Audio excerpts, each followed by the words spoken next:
Everyone, कैसे हैं सभी। मेरा नाम है निकिता सिंह और स्वागत है आप सभी का हमारी इस इंग्लिश क्लास में। बिहार बोर्ड क्लास 12 स्टूडेंट्स, आप लोग जानते हैं हमने लास्ट वीडियो के अंदर sweetest love I do not गो, ये आपकी जो पोएम नंबर 1 है इसका किया था डिटेल में एक्सप्लेनेशन। अच्छे से हम लोगों ने इस चैप्टर को पढ़ा था, समझा था, poetic devices, theme, about the pome, about the poet, सब कुछ हम लोगों ने पढ़ लिया है। अब बचा है हम लोगों के लिए एमसीक्यूज करना, यानी कि प्रैक्टिस, एंड साथ ही साथ मोस्ट इंपॉर्टेंट क्वेश्चन आंसर्स भी डिस्कस करने हैं। आज की इस वीडियो के अंदर लेक्चर 2 के अंदर हम लोग sweetest love I do not go के most important questions and MCQs को करने वाले हैं डिस्कस। तो सभी स्टूडेंट्स एक बार जल्दी से आ जाएं क्लास में और बताएं कैसे हैं आप सब। क्या आप लोगों को लास्ट लेक्चर अच्छे से समझ में आया था, किसी को कोई दिक्कत तो नहीं है? ठीक है, आई होप बढ़िया समझ में आया होगा ना। आप सब लोगों ने इसको अच्छे से घर पर एक बारी बैठ करके रिवाइज भी किया होगा। चलिए, तो इसी के साथ करते हैं पोम के प्रैक्टिस को शुरू। बट उससे पहले आप लोग जानते हैं ना, ये जो पोम है वो लिखी गई है जॉन डन के द्वारा।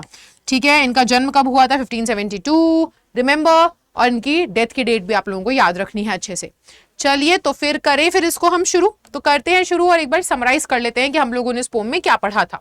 जो ये sweetest love I do not गो, इसका मतलब क्या है? देखिए, मेरी प्रिय, मैं तुमसे दूर नहीं जाने वाला, है ना, मैं तुमसे दूर नहीं जा रहा, मैं कहीं नहीं जाऊंगा। ये जो है, ये कविता किसने लिखी गई है? ये लिखी गई है कविता जॉन डन के द्वारा।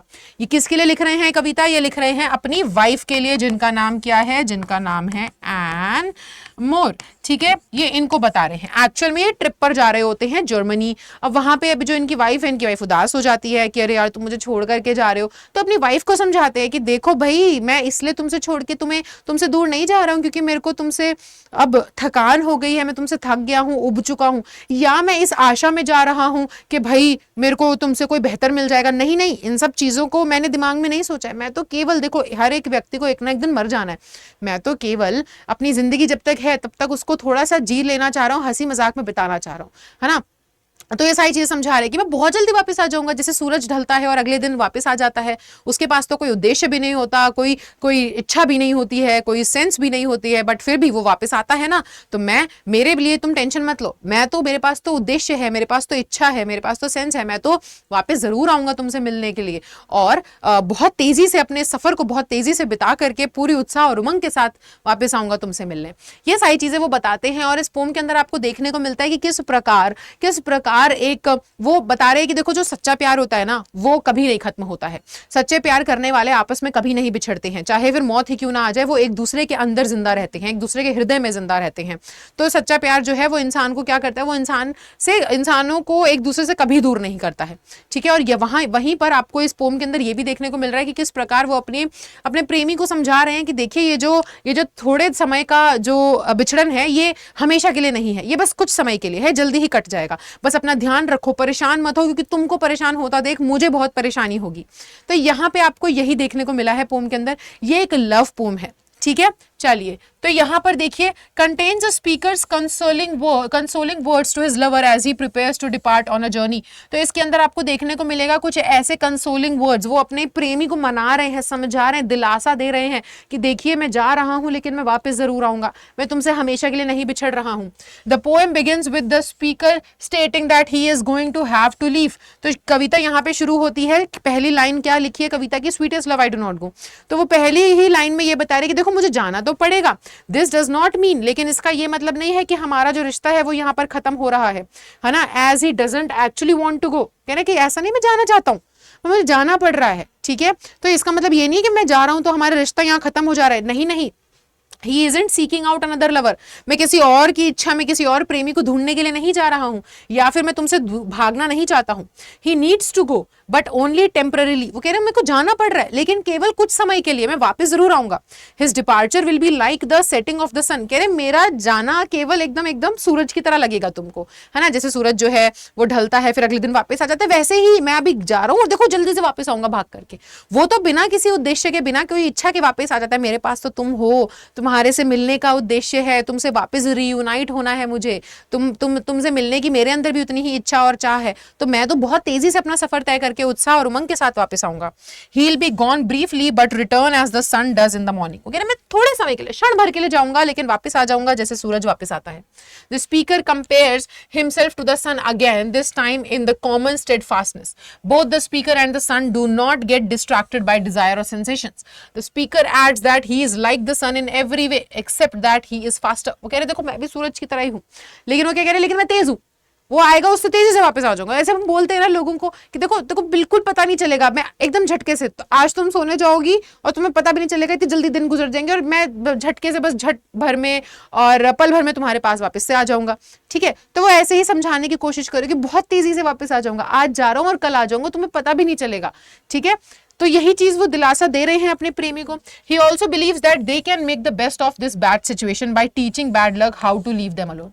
वगैरह देखो वो बताते हैं ना कि देखो कैसे अच्छा जो समय होता है वो इतनी जल्दी गुजर जाता है कि इंसान की शक्ति भी तो देखो इतनी ज्यादा कमजोर है कि वो अच्छे समय में एक और घंटा भी ऐड नहीं कर पाते, एक और घंटा उसके अंदर जोड़ नहीं पाते हैं, वो अच्छा समय निकल जाता है और ना बीते हुए समय को वापस ला सकते हैं। लेकिन ये जो बुरा समय है उसमें अगर ज्यादा परेशान होते रहोगे, सोचते रहोगे, तो वो बुरा समय बहुत लंबा खिंच जाएगा और वो हम पे हावी हो जाएगा। तो ये हमें नहीं करना है, हमें बुरे समय को भी ये मजा दिखाना है कि भाई देखो हम ना क्या है, बुरा समय हमें एकदम बिना इसके बारे में ज्यादा सोचे, बिना परेशान हुए जल्दी से काट लेना है बुरे समय को। ठीक है, बुरा समय जल्दी गुजर जाएगा और मैं जल्दी से वापस आ जाऊंगा। ठीक है, done concludes song sweetest love I do not go by asking his lover not to cry और साई ओवर हिम। वो आखिर में ये कविता में लास्ट में क्या बोलते हैं कि मत रो मेरे लिए, मत आहें भरना मेरे लिए, this will only cause him fall into harms way and और डैमेज देयर रिलेशनशिप। वो कह रहे मेरे लिए मत रो, मेरे लिए आहें मत भरो, इससे कुछ नहीं होगा, बस हमारा रिश्ता जो है वो और ज्यादा क्या होगा, मेरे को तुम्हें परेशानी में देख करके, तुम्हें रोता देख करके, तुम्हें आहें भरता देख करके मेरे को और दुख होगा, तो तुम इस प्रकार मेरे को भी दुख पहुंचाओगी, तो तुम्हें ये नहीं करना है। He loves her and is going to make sure they are in one another's company again soon। वो कह रहे मैं तुमसे बहुत प्यार करता हूँ, मैं इस बात का अच्छे से निश्चित करूंगा कि भाई मैं वापस से तुमसे मिलने आऊं और मैं तुम्हारे साथ रहूं और हम वापस से एक दूसरे से मिल सके। ठीक है, फॉर द टाइम बीइंग, लेकिन तब तक के लिए she should pretend they are in bed together with their backs turned। वो कह रहे तब तक के लिए तुम इस तरीके से सोचो ना कि बस हम एक साथ ही सो रहे हैं, हम एक दूसरे के पास ही हैं, बस हम एक दूसरे को देख नहीं पा रहे हैं। तुम बिस्तर पे सोने जाओ और तुम्हारा मुंह इधर की तरफ हो, करवट ले रखी हो, तो तुम बस ये सोचो मैं तुम्हारे पीछे ही हूँ। ठीक है, बस तो इस तरीके से महसूस करो, पता भी नहीं चलेगा, समय गुजर जाएगा, मैं वापस आ जाऊंगा। तो ये पूरी कविता है। ठीक है, लव पोएम है जो वो अपनी बीवी के लिए लिखते हैं।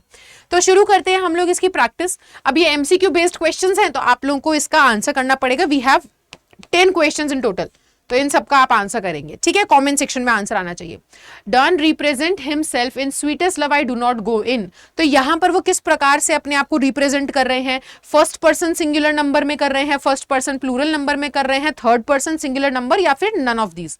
तो देखिए आंसर आपके सामने ही है क्वेश्चन के अंदर, ध्यान से पढ़िए और बताइए कि वो किस तरीके से अपने बारे में किस तरीके से बात कर रहे हैं, first person singular, first person plural, या फिर थर्ड पर्सन सिंगुलर।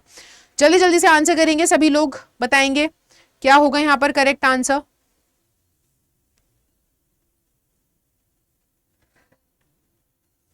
ओके, तो देखो ना यहां पर sweetest love I do not गो, वो अपने बारे में लिख ही ऐसे रहे हैं, आए मैं नहीं जाऊंगा, तो ये क्या है, फर्स्ट पर्सन है और सिंगुलर है, तो option A is the correct answer. ठीक है, चलिए अगला क्वेश्चन आता है। Sweetest love I do not go is a didactic poem, allegorical poem, या फिर अ लव पोएम, या नन ऑफ दीज। ठीक है, एक डिडैक्टिक पोएम है, एन एलोगोरिकल पोएम है, या फिर एक लव पोएम है। तो sweetest love I do not go किस प्रकार की कविता है, अभी अभी मैंने बताया, जल्दी से आंसर करो। क्या होना चाहिए यहां पे करेक्ट आंसर, बताओ। Sweetest love I do not गो। तो जैसे कि आप लोगों को बताया जा चुका है, ये एक लव पोएम है, यानी कि ऑप्शन सी है ना। इतनी बार रिपीट किया था मैंने, ध्यान रखना है। Done is well known for his, वो बहुत ज्यादा जाने जाते हैं किस चीज के लिए, सॉन्ग्स और सोनेट्स के लिए, अपने सटायर्स के लिए, अपने सर्मन्स के लिए, या इन सभी चीजों के लिए जाने जाते हैं। अब सर्मन्स का मतलब मैं आपको बता दूं, यहाँ पे सर्मन्स का मतलब क्या है, जैसे कि मैंने आपको बताया था प्रीचर थे ना वो बहुत ही बड़े, तो प्रीचिंग, सर्मन का मतलब होता है प्रीच करना, उपदेश देना। ठीक है, ज्ञान लोगों तक पहुंचाना, लोगों को ज्ञान देना।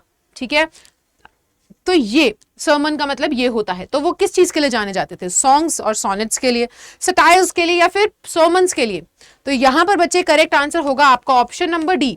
वो किस चीज के लिए जाने जाते थे? वो अपने सॉन्ग्स के लिए, सोनेट्स के लिए, अपने सटायर। देखो ये वो तो अपने आप में पायनियर थे ना, है ना, प्रथम थे ना व्यक्ति जिन्होंने लिरिकल और सटायरिकल वर्सेस यानी कि व्यंगात्मक जो है आपकी कविताएं लिखनी चालू करी थी, स्टाइल में लिखनी चालू करी थी।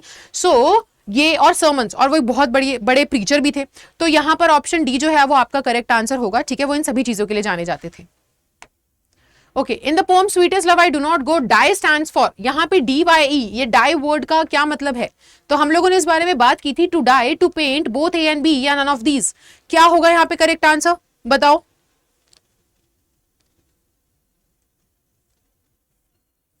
DYE। तो हम लोगों ने रीड किया था इस बारे में कि जो पुराने, अब देखो ये जो पोम है ये बहुत पहले लिखी गई है। उस समय पर इंग्लिश जो है वो अलग तरीके से लिखी जाती थी और उनकी स्पेलिंग्स वगैरह, बोलने का तरीका बहुत अलग था। और अब जो है इवॉल्व हो चुकी है लैंग्वेज, काफी बदलाव आ चुके हैं। तो तब ना वाई जो है वो अब रिप्लेस कर दिया गया है एक्चुअल में किससे? DIE। तो ये डाई का क्या मतलब है? टू डाई, मरना।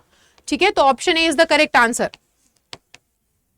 चलिए, sweetest love I do not go may be compared with Shakespeare. जो ये कविता है इसको हम किस शेक्सपियर की किस कविता के साथ कंपेयर कर सकते हैं? इसी प्रकार से शेक्सपियर भी अपनी कुछ भावात्मक बातें कर रहे हैं अपने प्रेमी से, कुछ बताना चाह रहे हैं, तो उनकी कौन सी कविता के साथ कंपेयर किया जा सकता है? ऑल द वर्ल्ड्स स्टेज, इसके साथ कंपेयर कर सकते हो। Marriage, the marriage of true minds के साथ कंपेयर कर सकते हो। Blow blow the winter wind के साथ कंपेयर कर सकते हो, या इनमें से किसी भी कविता के साथ कंपेयर नहीं कर सकते हम sweetest love I do not गो को? तो बताओ जल्दी जल्दी से, आपको क्या लगता है इस पोम को हम शेक्सपियर की कौन सी पोम के साथ कंपेयर कर सकते हैं, इसकी तुलना की जा सकती है? तो देखिए यहाँ पे करेक्ट आंसर जो है वो है option number B, the marriage of true minds. आप शेक्सपियर की इस कविता के साथ क्या कर सकते हैं? इस हमारी जो sweetest love I do not गो जो पोम है जॉन डन के द्वारा लिखी गई, इसका कंपैरिजन, इसकी तुलना आप कर सकते हैं। चलिए, छठा क्वेश्चन है, Who has composed the poem Sweetest Love I Do Not Go? यानी कि इसके लेखक कौन है, इसके पोएट कौन है, किसके द्वारा लिखी गई है ये? तो जॉन डन के द्वारा, एंड्रयू मार्वेल के द्वारा, जॉर्ज हर्बर्ट एल के द्वारा, या नन ऑफ दीज, इनमें से किसी ने भी नहीं लिखी? तो जल्दी से बताइए इसका आंसर क्या होना चाहिए। और ये तो आंसर किसी का गलत होना ही नहीं चाहिए, सबको पता होना चाहिए, ये बहुत इंपॉर्टेंट है। पिछले लेक्चर में भी इतनी बार मैंने रिपीट किया और आज भी मैं रिपीट कर चुकी हूँ इस लेक्चर में।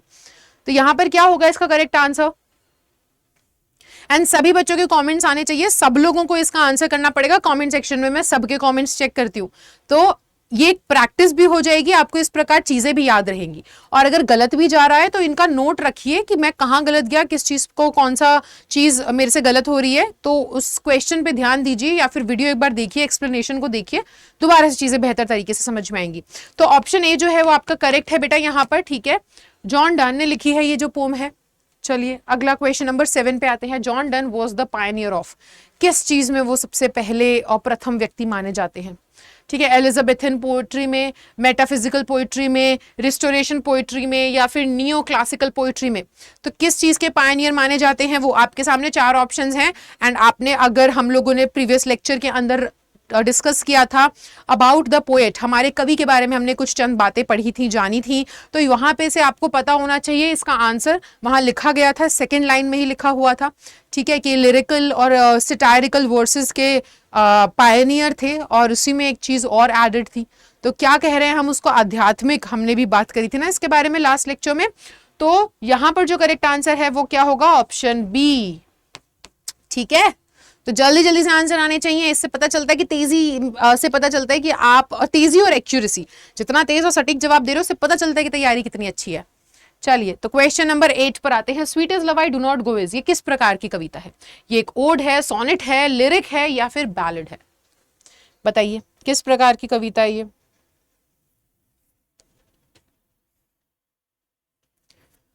हाँ जी,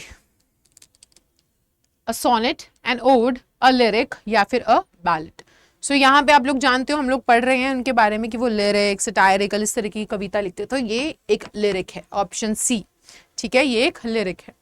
चलिए question number 9, sweetest love I do not go has been addressed to, किसको लिखा जा रहा है? वो अपनी बहन के लिए लिख रहे हैं, मम्मी के लिए लिख रहे हैं, फ्रेंड के लिए लिख रहे हैं, अपनी वाइफ के लिए लिख रहे हैं?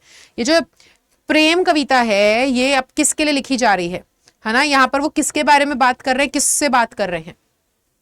ये जो दिलासा दे रहे हैं कि जल्दी वापस आऊंगा, किसको दे रहे हैं? तो ये तो बहुत तेजी से आंसर आना चाहिए भाई। ये अपनी वाइफ से बात कर रहे हैं, अपनी वाइफ को बता रहे हैं कि भाई मत हो परेशान जान, मैं जल्दी वापस आऊंगा। ठीक है, चलो अच्छा, last question, the occasion of the poem sweetest love I do not go is डन्स।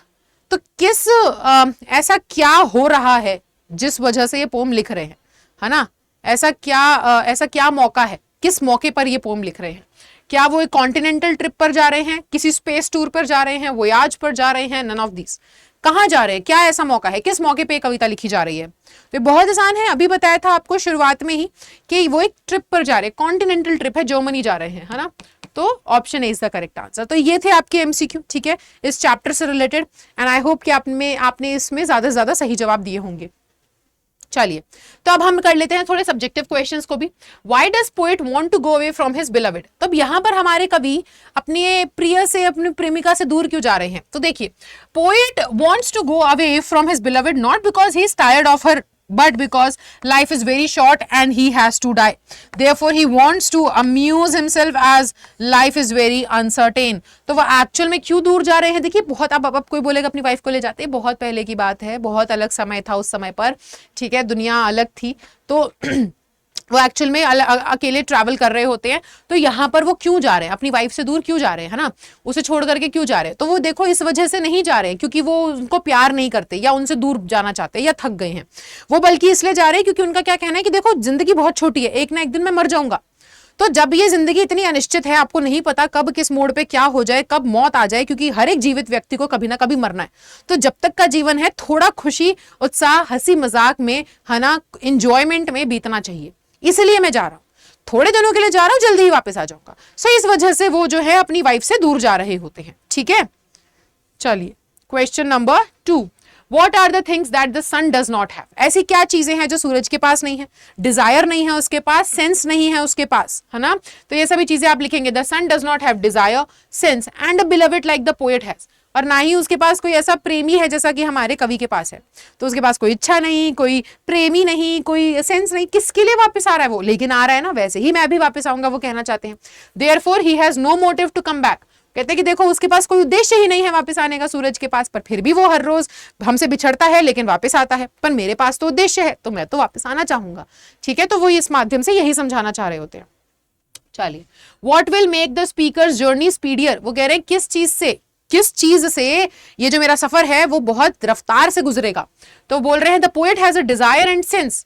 कहते देखो सूरज के पास ना इच्छा ना सेंस, सूझबूझ भी नहीं, मेरे पास तो इच्छा भी है, सेंस भी है ना। And he loved his wife very much, और मैं तो वो अपनी बीवी से बहुत प्यार भी करते थे। And that desire and motive to see his beloved, वो कह रहे हैं कि यही देखो मेरे पास इच्छा भी है, मेरे पास सूझबूझ भी है, और वो अपनी बीवी से बहुत प्यार करते थे। तो वो यही जो इच्छा, यही सूझबूझ और वही जो प्यार है ना, इसी को दिमाग में रखते हुए यही क्या करेगा, यही उनको है ना मोटिवेट करेगा, यही चीज उनको उत्सुक करेगी कि वो वापस जल्दी से जल्दी वापस ये सफर तय करके वापस अपनी बीवी के पास आ जाएं, है ना। तो यही चीज उनके सफर को रफ्तार देगी, यही चीज उनके सफर को तेजी से आगे बढ़ाएगी, ठीक है।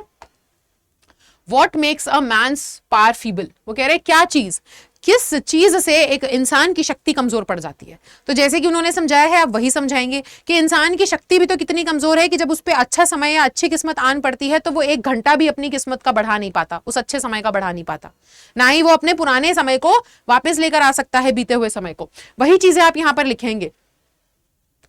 देखो, मैन्स पावर इज फीबल और वीक, फीबल का मतलब होता है कमजोर, because man is dependent on his Fortune. देखो क्योंकि एक इंसान जो है वो अपनी किस्मत पे निर्भर होता है ना, एक इंसान अपनी किस्मत पे निर्भर होता है।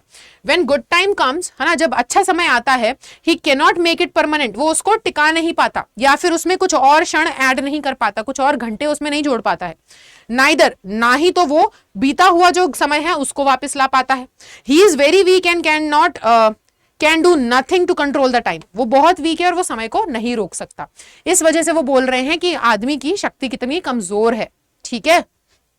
चलिए, how do saying and weeping affect the speaker? Saying यानी कि आहें भरना, वीपिंग यानी कि रोना। तो किस प्रकार हमारे स्पीकर, हमारे जॉन डन को किस प्रकार वो प्रभावित हो रहे हैं, किस प्रकार उन पर असर पड़ रहा है अपनी बीवी को रोता और आहें भरता देख। तो कह रहे थे मेरा भी खून जम जा रहा है, मैं भी रो रहा हूं, तुम्हारी आहों के साथ मेरी रूह जो है वो तुमसे दूर चली जा रही है, वो भी तड़प रही है। ठीक है, तो यही आप लिखेंगे। Sighing and weeping takes the speaker soul away and his life blood decay. ठीक है, तो साइंग एंड वीपिंग, अपने लवर को, अपने प्रेमी को इस तरीके से आहें भरता देख, रोता देख, उनकी जो रूह है वो दूर चली जाती है ना। और क्या होता है, और उनके अंदर का जो खून है वो क्या हो जाता है, वो जम जाता है। The poet becomes very sad when his beloved wife sighs and weeps. हमारे जो कवि हैं वो बहुत उदास हो जाते हैं जब वो देखते हैं कि उनकी जो प्रिय बीवी हैं, उनकी जो पत्नी है, धर्म पत्नी है, वो रो रही हैं और उदास हैं। Because of him, उनकी वजह से इतना उदास है, उनकी वजह से इतना रो रही हैं। It hurts him to see her in such a condition. बहुत दुखता है उनको इस तरीके से अपनी बीवी को देख करके ऐसी स्थिति में।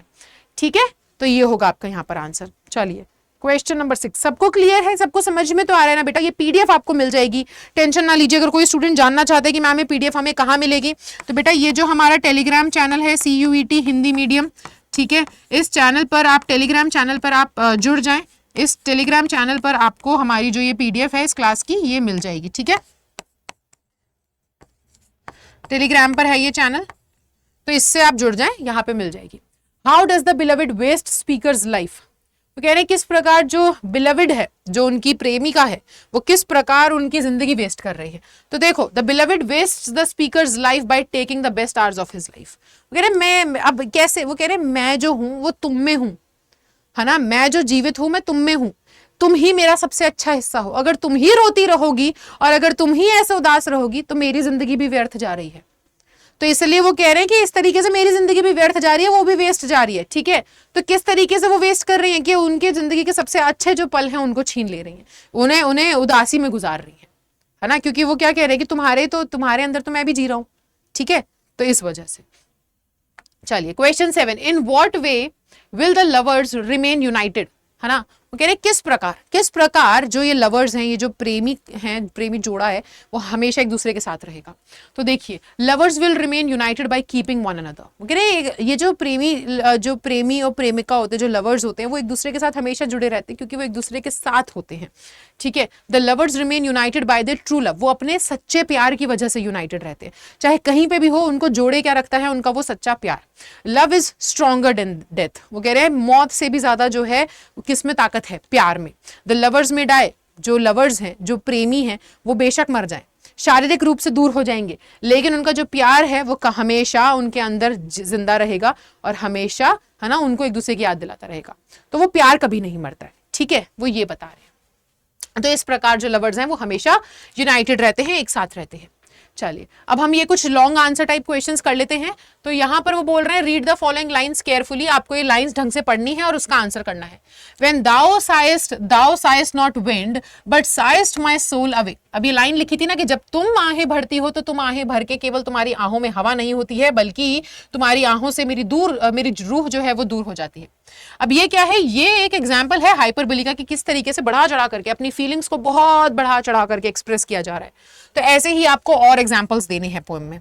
ठीक है, अब आप क्या देंगे, अब यहां पर आप बोलेंगे the other example of hyperbole in poem is, यहाँ पे ये आपका आंसर लिखा है कि जो दूसरा एग्जाम्पल है हाइपरबोली का, यानी कि, है ना, हाइपरबोली क्या है, ये उस प्रकार का पोएटिक डिवाइस है जिसके माध्यम से आप अपना कोई मैसेज, संदेश जो देते हैं वो थोड़ा सा एग्जैजुरेट करके, आप अपनी फीलिंग्स बता रहे हैं लेकिन इंसान को बता रहे हैं एग्जैजुरेट करके, कि ऐसा हम बोलते हैं ना तिल्ली जैसा इंसान, कोई इंसान एक्चुअल में तिल्ली जैसा, कागज जैसा पतला तो हो नहीं सकता, बट आप बताना चाह रहे हो कि इतना पतला है मानो कागज जैसा, तो थोड़ा एग्जैजुरेट करके बताया जा रहा है, वो फीलिंग सामने रखी जा रही है, वो भाव प्रकट किया जा रहा है। तो वैसे ही इस प्रकार हाइपरबोली कब उन्होंने यूज करी, जब उन्होंने बोला speedier journeys since I take more wings and spurs than he, जब वो सूरज के बारे में बात कर रहे हैं कि देखना ऐसे तेजी से घूम, एकदम तेजी से रफ्तार से आऊंगा वापस, जैसे सूरज आ जाता है उतनी तेजी से आ जाऊंगा, आ तो नहीं सकते, बढ़ा चढ़ा करके बोल दिया। उनका भाव क्या है कहने का, उनका भाव बस इतना है कि मैं बहुत जल्दी वापस आऊंगा, लेकिन उन्होंने थोड़ा बढ़ा चढ़ा करके बोल दिया, है ना। उसी प्रकार यहाँ पे हाइपरबोली यूज किया गया है। और वो बता रहे मोर विंग्स एंड स्पर्स, भाई एकदम क्योंकि मेरे अंदर बहुत ज्यादा उत्साह और उमंग है, तो सूरज जैसे एकदम आज शाम ढला और कल वापस आ गया, मैं तो और तेजी से वापस आऊंगा। तो ये क्या है, वो बताना, अपना भाव जो प्रकट करना चाह रहे हैं वो ठीक है, लेकिन यहाँ पे हाइपरबोली का इस्तेमाल किया गया है। ठीक है, एग्जैजरेट, थोड़ा बढ़ा चढ़ा करके बोला जा रहा है।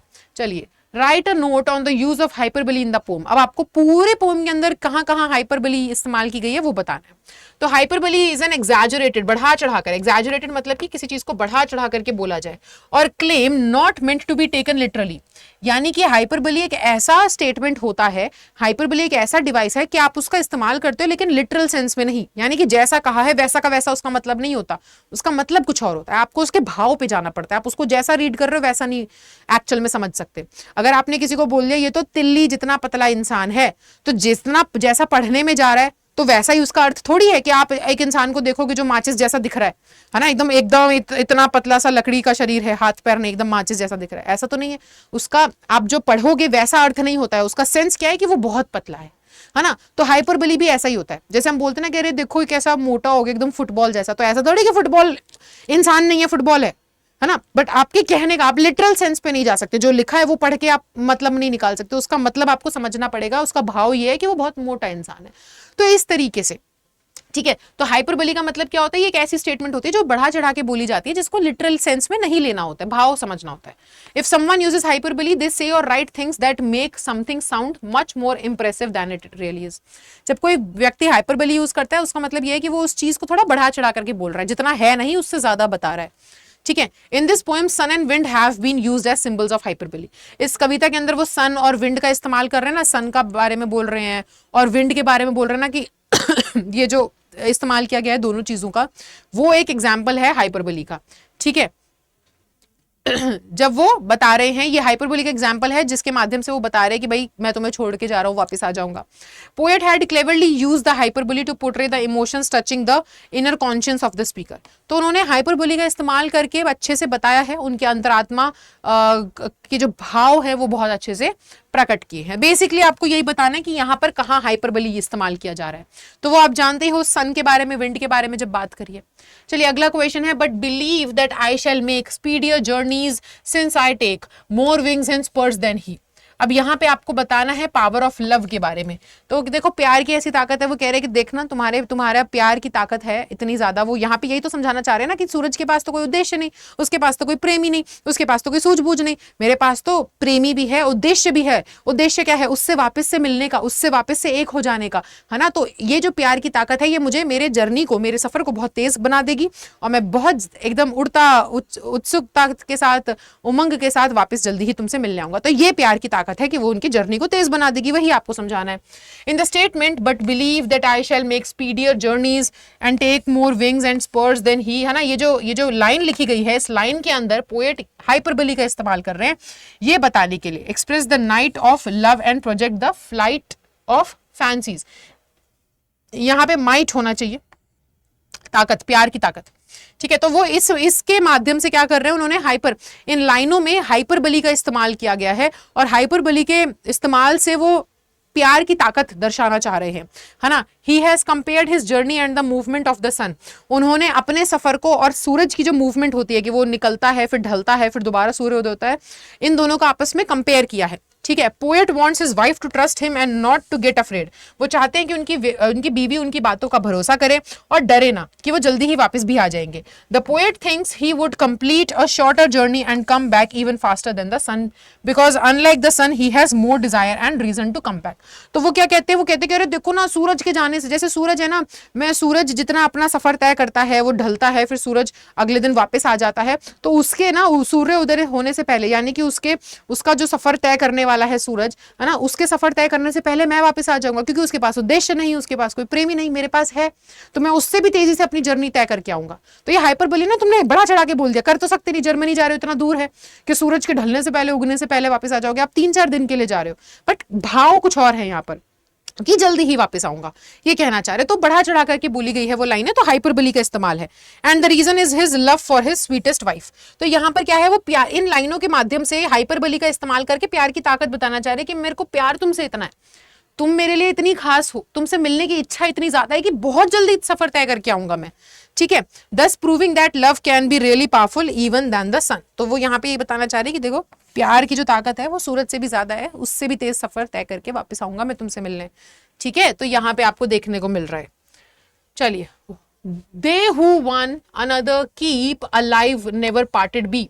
अब इन लाइनों का क्या मतलब है, तो वो ये कह रहे हैं कि देखो, they who one another keep alive never parted be, है ना, warns and guards about the parting of lovers as love is very tender delicate and fragile. तो वो यहाँ पर इन लाइनों के माध्यम से ना एक तो लोगों को वार्न करना चाह रहे हैं, आगाह करना चाह रहे हैं, और उनको गार्ड करना चाह रहे हैं, उनको बताना भी चाह रहे हैं कि देखो जो लोग, जो प्रेमियों का बिछड़न होता है ना, उसके बारे में वो बता रहे हैं, उसके बारे में वो कह रहे हैं कि देखो बिछड़ना पड़ता है, ठीक है, और वो आगाह भी कर रहे हैं बिछड़न के बारे में, और वो बता भी रहे हैं बिछड़न के बारे में कि देखो जो प्रेम है ना वो बहुत ही टेंडर होता है, बहुत ही नाजुक चीज है, ठीक है, बहुत ही नाजुक चीज है, बहुत ही कमजोर सी चीज है, झटके में टूट सकती है। तो पोएट यहाँ पर एक्सप्लेन कर रहे हैं कि दो लोग जो एक दूसरे से केवल जो एक दूसरे से प्यार करते हैं ना बहुत ज्यादा, है ना, जिनका प्यार बहुत स्ट्रांग है, वही क्या कर सकते हैं, वो कभी एक्चुअल में, देखो बेसिकली ना यहाँ पे समझाया क्या जा रहा है, आपने देखा ना वो जो लॉन्ग डिस्टेंस होता है ना रिलेशनशिप में, कि आप जब एक दूसरे से दूर होते हैं, तो वो यही यहाँ पे ना इन लाइनों के माध्यम से वो यही समझाना चाह रहे हैं कि जो दो प्रेमी होते हैं वो एक दूसरे से जब बिछड़ जाते हैं, ठीक है, तो ये जो बिछड़न है ये बहुत दुखदाई है, बहुत दिक्कत होती है, बहुत दुख होता है। तो वो इस बिछड़न के बारे में लोगों को यहाँ पे वॉर्न कर रहे हैं और बता रहे हैं कि प्रेम जो है वो बहुत फ्रजाइल चीज है, बहुत नाजुक चीज है, बहुत बहुत कोमल चीज है ना, कभी भी टूट सकती है, उसका ध्यान रखना पड़ता है। और जो सच्चे प्रेमी होते हैं वो असल में, असल तौर पे, आप शारीरिक तौर पे एक दूसरे से हो सकता है बिछड़ जाए, लेकिन असलियत में, असल तौर पे ये जो प्रेम होता है, जो सच्चा प्रेम होता है ना, वो कभी किसी को एक दूसरे से बिछड़ने नहीं देता। आप एक दूसरे के दिल में, हृदय में हमेशा जिंदा रहते हैं, वो यहाँ पे ये बताना चाह रहे हैं, ठीक है। Love is their very life blood, those people can never be parted and they are always together in spirit. वो कह रहे देखो, दो लोग जो एक दूसरे से सच में प्यार करते हैं, जो एक दूसरे के साथ इतने इस प्रकार जुड़े हुए हैं, एक दूसरे की रूह एक दूसरे के साथ जुड़ी है, वो सच में कभी असली मायनों में कभी एक दूसरे से बिछड़ते ही नहीं है, वो हमेशा एक दूसरे के साथ रहते हैं, है ना, उनकी रूह एक दूसरे के साथ रहती है। They are keeping one another alive through their love, वो एक दूसरे को जिंदा रखते हैं अपने एक दूसरे के प्रति प्रेम के माध्यम से। इसलिए poet finally says their love is immortal, इसलिए वो कहते हैं कि हम भी तो हैं, हम भी तो एक दूसरे से इतना प्यार करते हैं, हमारा प्यार कभी नहीं मरने वाला, हम बेशक एक दूसरे से बिछड़ गए हैं लेकिन प्यार हमेशा जिंदा रहेगा, ठीक है। No matter what happens he will always be with his beloved wife. वो कह रहे कुछ हो जाए, चाहे बेशक कुछ हो जाए, मैं हमेशा तुम्हारे साथ रहूंगा। If he is not physically present, अगर मैं शारीरिक तौर पे तुम्हारे साथ नहीं हूं, तो मेरी जो रूह है, जो प्यार है, वो हमेशा तुम्हारे साथ, तुम्हारे अंदर जिंदा रहेगा, ठीक है। वो ये बोल रहे हैं यहाँ पर, इन लाइनों का ये मतलब है। समझ में आया बेटा आप सबको? ये इंपॉर्टेंट क्वेश्चंस हैं, इनको थोड़ा सा ध्यान दे करके समझ लो, आंसर करना पड़ेगा। ऐसे क्वेश्चन कि आ जाएगा, आपको लाइनें दे दी जाएंगी, इन लाइनों का अर्थ पूछा जाएगा, आपको समझाना पड़ेगा। इसी से समझ में आता है कि आपको कितने अच्छे से चैप्टर समझ में आया। तो चैप्टर की भी डिटेल में अच्छे से अंडरस्टैंडिंग होनी चाहिए, तभी क्वेश्चन के आंसर कर पाएंगे आप लोग, ठीक है। चलिए क्वेश्चन नंबर 5, 100 शब्दों में आपको पोम जो है वो समराइज करनी है, ठीक है, उसका सार लिख देना है। तो देखिए 100 शब्दों में लिखना है। तो इन this poem the poet beautifully express the feelings of love, उन्होंने बहुत प्यारे तरीके से प्रेम के भाव को जताया है या प्रकट किया है। Poet was going to leave his wife behind and she was very sad to part ways with him, वो अपनी बीवी को पीछे छोड़ करके कहीं जा रहे थे और उनकी वाइफ बहुत ज्यादा उदास थी कि वो जा रहे हैं। तो वो क्या करते हैं, वो अपनी बीवी को दिलासा देते हैं ये कह करके कि मेरी प्रिय, मैं तुमसे दूर नहीं जा रहा हूं क्योंकि मैं तुमसे थक चुका हूं, या इस आशा में जा रहा हूं कि मुझे किसी और को ढूंढना है जो तुमसे बेहतर है, नहीं, बल्कि मैं इसलिए जा रहा हूं क्योंकि मैं आखिर में तो मर ही जाऊंगा, तो अभी अच्छा है ना कि मैं थोड़ी जिंदगी देख लूं, जी लूं, है ना। और वो एक्सप्लेन करते हैं कि बेशक जैसे सन है, जो सूरज है, वो भी क्या करता है, वो भी तो चला जाता है ना हर रात हमसे दूर, लेकिन फिर अगले दिन वो सुबह वापस भी आता है कि नहीं। तो वो क्या है, वो तो मेरे से छोटा, मैं अगर इतना लंबा सफर तय कर रहा हूं, मेरे को तो 4 दिन लगेंगे जाने में, फिर वहां से वापस आने में, तो सूरज तो मेरे से छोटा सफर तय कर रहा है क्योंकि वो अभी चला जाएगा, गायब हो जाएगा, और देखना अभी बस रात भर के कुछ घंटों बाद, 10-11 घंटों बाद सूरज जो है वापस से उदय भी हो जाएगा, है ना। तो वो यही बोल रहे हैं कि वो तो छोटा समय तय करता है। पोएट बोल रहे हैं कि मेरे जो प्रेम जो है मेरा तुम्हारे प्रति, वो बहुत स्ट्रांग है, वो बहुत ताकतवर है ना। जब वो कह रहे हैं कि देखो, जब तुम आहें भरती हो तो वो केवल हवा नहीं होती है ना, बल्कि वो क्या होती है, मेरी रूह होती है जो तुमसे दूर चली जाती है। तो आहें नहीं भरना है, डरना नहीं है, दूर उदास नहीं होना है।